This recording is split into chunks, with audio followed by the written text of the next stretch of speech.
Dear viewers, আমরা আজকে এসেছি ঢাকা বিশ্ববিদ্যালয়ের ক্যাম্পাসে। ঢাকা বিশ্ববিদ্যালয়ে অনেক দিন পর আসলাম এবং এখানে অনেক দিন পর এসে যেটা দেখলাম যে এখানে ক্যাম্পাসের ভিতরে ব্যাপক রিনোভেশনের কাজ চলছে। আগে যেরকম আমরা এখানে সবুজ প্রকৃতি দেখেছি, সেই সবুজ প্রকৃতি আর নাই। ক্যাম্পাসে ঘাস ছিল, সেই ঘাস হইল। এখন চারদিকে আধুনিকতার ছোঁয়ায় আধুনিকভাবে ঢাকা ইউনিভার্সিটির ক্যাম্পাসকে রিনোভেশন করা হচ্ছে। আজকে চলুন আমরা দেখাই ঢাকা ইউনিভার্সিটির এই কনস্ট্রাকশন কাজগুলো, ক্যাম্পাসে নতুনভাবে ক্যাম্পাসকে সুসজ্জিত করা হচ্ছে, এই সুসজ্জা আজকে আপনাদেরকে দেখাবো। তো চলুন যাই বন্ধুরা, আমরা দেখে নিই ঢাকা ইউনিভার্সিটির রিনোভেশনের দৃশ্য।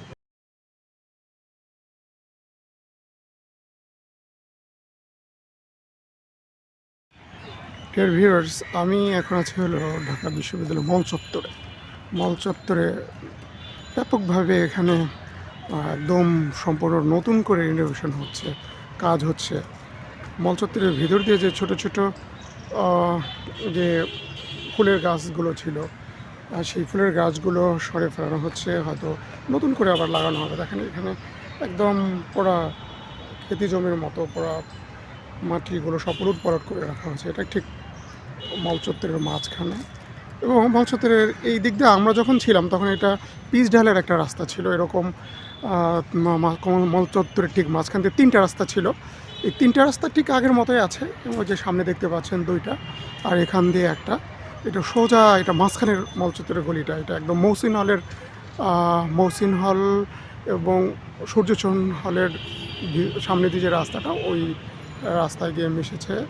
ডান পাশে ওইদিকে বিজনেস স্টাডিজ ভবন বা বিজনেস ফ্যাকাল্টিস, আর এই পাশে হচ্ছে আমাদের সেই বিখ্যাত কলা ভবন। এই দিক দিয়ে আমরা দেখতে পাচ্ছি। এবং আমি যেটা বলতেছিলাম যে আগে আমরা যখন ছিলাম তখন যেমন পিচ ঢালাই রাস্তা ছিল, এখন পিচ ঢালাই নয়, এটা নতুন করে এখন ঢালাই, যেটা রড সিমেন্টের ঢালাই দিয়ে রাস্তা করা হয়েছে। মাঝখান দিয়ে আবার ফাঁকা রাখা হয়েছে, যে দেখেন লাইটের স্ট্যান্ড দেওয়া হয়েছে। সবচেয়ে মজার ব্যাপার হলো ছোটো ছোটো যে গাছগুলো, ফুলের গাছগুলো হয়তো পরে আবার লাগানো হবে, এই জন্য হয়তো এগুলো কেটে ফেলা হয়েছে। কনস্ট্রাকশনের টাজগুলো শেষ হলে হয়তো বা ওগুলো সব লাগানো হবে আর কি।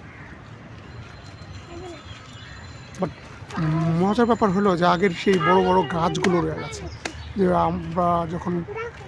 আমি লাস্ট 2010 সালে এই ক্যাম্পাস থেকে পাশ করে বেরিয়ে যাই।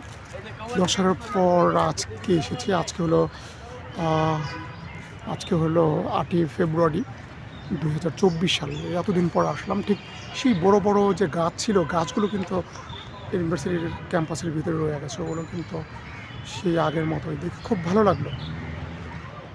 সুন্দর গাছ। আমরা দেখতে পাচ্ছি যে আমাদের ঠিক যতদূর চোখ যায় ততদূর ঠিক উর্বর ভূমি, মনে হয় যে একটা মানে একটা আলাদা স্বর্গ। ঢাকা শহরে যেখানে 1 মিনিটের রাস্তা যেতে মানে ঘন্টার পর ঘন্টা জ্যামে থাকতে হয়, মানুষের ঠেলাঠেলিতে ঠাসাঠাসিতে ঘুরে দাঁড়ানো যেখানে সম্ভব না, ঢাকা ইউনিভার্সিটি ক্যাম্পাসে দেখেন বিশাল, যতদূর চোখ যায় ততদূর শুধুমাত্র ভ্যাকেন্ট। মনে হয় যে কী বলবো, একটা বিশাল খালির আমরা দেখতে পাচ্ছি একটা ব্যাপক লোকশূন্য একটা জায়গা। যদি আজকে ফ্রাইডে, এই জন্য হয়তো ক্যাম্পাসে ক্লাস নেই, ক্যাম্পাস বন্ধ, এই জন্য হয়তো লোকজন কম। বাট যেটা বলতেছিলাম যে এখানে একদম লোকমুক্ত। আমরা দেখতে পাচ্ছি অনেক ভাইয়ারা, এইচএস স্টুডেন্ট আমার মতো, সেও হয়তো তার ফ্যামিলি নিয়ে এখানে ঘুরতে আসছে। যেটা আমরা এইচএস স্টুডেন্টস অফ ডিইউ, যারা, এটা আমাদের প্রাণের ক্যাম্পাস, আমাদের মানে কী বলবো, আত্মার প্রশান্তি। এখানে এসলে আমরা পৃথিবীর সকল ব্যস্ততা ভুলে যাই। এটা আমরা দেখতে পাচ্ছি আমাদের বিখ্যাত কলা ভবন। যদিও I am not students of, আমি arts faculty, I am students of business studies, and my subject হচ্ছে অ্যাকাউন্টিং অ্যান্ড ইনফরমেশন সিস্টেম। আমি অ্যাকাউন্টিং ইনফরমেশন সিস্টেমের 8 ব্যাচের স্টুডেন্ট ছিলাম। এই দিক দিয়ে আমরা প্রচুর আড্ডা দিয়েছি এই কলা ভবনের সামনে দিয়ে।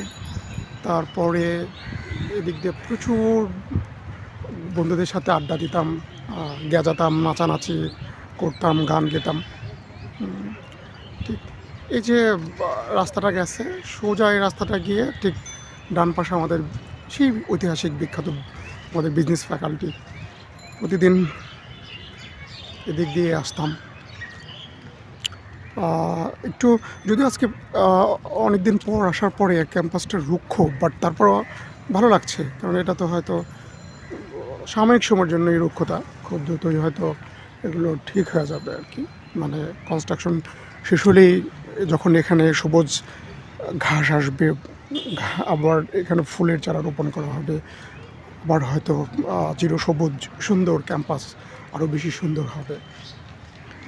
আমরা দেখতে পাচ্ছি ক্যাম্পাসের মল চত্বর, এটা বিজনেস স্টাডিজ আর কলাভবনের ঠিক মাঝখান দিয়ে যে একটা রাস্তা, মধুর ক্যান্টিন দিয়ে যে এই যে রাস্তাটা দেখছেন, এই রাস্তাটা এসে মল চত্বর এখানে এসে মিশেছে। এখানে বিশাল একটা একটা গোল চত্বর মতো করা হয়েছে আড্ডা দেওয়ার জন্য বা স্টুডেন্টদের রেস্ট দেওয়ার জন্য একটা সুন্দর জায়গা করা হয়েছে। এই জায়গাটা আগে ছিল না, এটা আমরা নতুন দেখতে পাচ্ছি আর কি। জায়গাটা এটা এই রিনোভেশন করা হয়েছে। আমাদের সময় এগুলো কিন্তু আসলে ছিল একদম ভ্যাকেন্ট, এখানে ফুলের বাগান ছিল, আপনি ইমাজিন করতে পারেন। আর আধুনিক সভ্যতার ছোঁয়া দেখেন এখানে কত সুন্দর একটা সার্কেল লেক করা হয়েছে। আমরা যখন ক্যাম্পাসে ক্লাস করে বেরোতাম, ঠিক যে জায়গাটা আপনি ক্যামেরা দেখতে পাচ্ছেন, এখানে আমাদের ইউনিভার্সিটির গাড়িগুলো থেমে থাকতো, ইউনিভার্সিটির রেড কালার গাড়িগুলো এখানে থেমে থাকতো।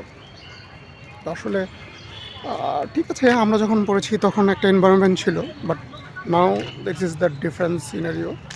এখন আধুনিকতার ছোঁয়া এটা আসলে অনেক, আসলে সেই ন্যাচারাল পরিবেশটা নাই। তবে যেটাই হোক, পরিবর্তনের সাথে নিজেকে খাপ খাইয়ে নিতে হবে সবসময়, আধুনিকতার সাথে তাল মিলিয়ে চলতে হবে। আর এই জন্যই তো এটা বিশ্ববিদ্যালয়, তাই না? তারপরেও আমি মনে করি যে কনস্ট্রাকশনটা শেষ হয়ে গেলে আমাদের যে সেই ন্যাচারাল পরিবেশ ছিল, সেই পরিবেশটা কিন্তু আবার ফিরে আসবে। ওকে, আমি আগেই বলেছি যেহেতু রিনোভেশনের কাজ চলছে, এই জন্য আসলে একটু রুক্ষ লাগছে। But I am disappointed because আমি তো আসলে ওই ন্যাচারাল দৃশ্যটা দেখে আমি অভ্যস্ত ছিলাম। এদিক দিয়ে সেই ন্যাচারাল সৌন্দর্যের মধ্যে আমি থাকতাম, ন্যাচারাল সৌন্দর্যের মধ্যে হেঁটে হেঁটে যেতাম, ক্লাসে যেতাম। ঠিক আমার হলটা ছিল জৌলক হল, এদিক দিয়ে আমি আসতাম, এদিক দিয়ে এসে এখানে গাড়িগুলো দাঁড়ানো থাকতো, লাল লাল গাড়িগুলো থাকতো, আর এই দিক দিয়ে আমি হেঁটে ঠিক এই দিক দিয়ে যেতাম। এখানে দেখছি এটা হচ্ছে আমাদের রেজিস্টার বিল্ডিং, ঐতিহাসিক রেজিস্টার বিল্ডিং আপনারা দেখতে পাচ্ছেন। সামনে ঢাকা বিশ্ববিদ্যালয়ের একটা নকশা আঁকা বিশাল একটা কারুকার্য মণ্ডিত ঢাকা বিশ্ববিদ্যালয়ের লেখা, এটা হয়তো কোথাও ফিক্সড করা হবে।